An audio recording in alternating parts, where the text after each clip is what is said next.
Hello বন্ধুরা, তোমরা সবাই কেমন আছো? আশা করি সবাই ভালো আছো। দেখো, আজকে আমি একটা নতুন রান্নার ভিডিও নিয়ে চলে এসেছি। এই মাছগুলো বাজার থেকে কেটে নিয়ে এসেছি। মাছগুলো সুন্দর করে ধুয়ে হলুদ লবণ মাখিয়ে নিব।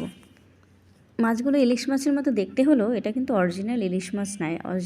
ইলিশ মাছ নয়, এটা ইলিশ মাছের মতো দেখতে, মানে অন্য একটা মাছ বলে আর কি, ইলিশ মাছের মতো দেখতে।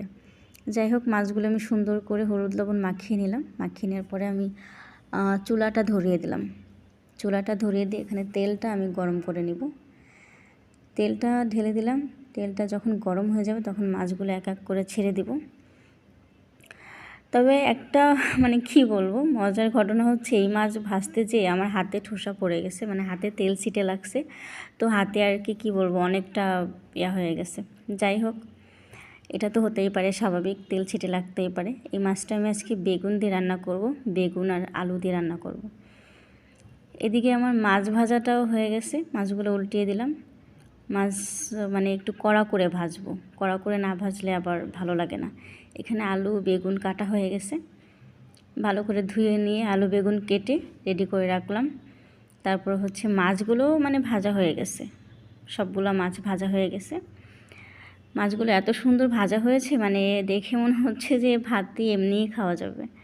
তারপরে কড়াইতে তেল গরম হয়ে গেলে পেঁয়াজ আর হচ্ছে ঝাল ফেড়ে দিয়ে দিলাম।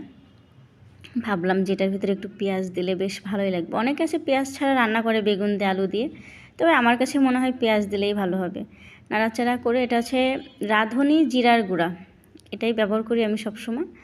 পেঁয়াজটা যখন বাদামি কালার হয়ে যায় তখন আমি আলুগুলা দিয়ে দিয়েছি। আলুগুলা একটু বেগুনের থেকে আলুগুলা একটু বেশি একটু কষাবো আর কি, একটু ভাজা ভাজা হলে তখন বেগুনগুলা দিব। তো আলুগুলো দিয়ে বেশ খানিকটা নাড়াচাড়া করলাম।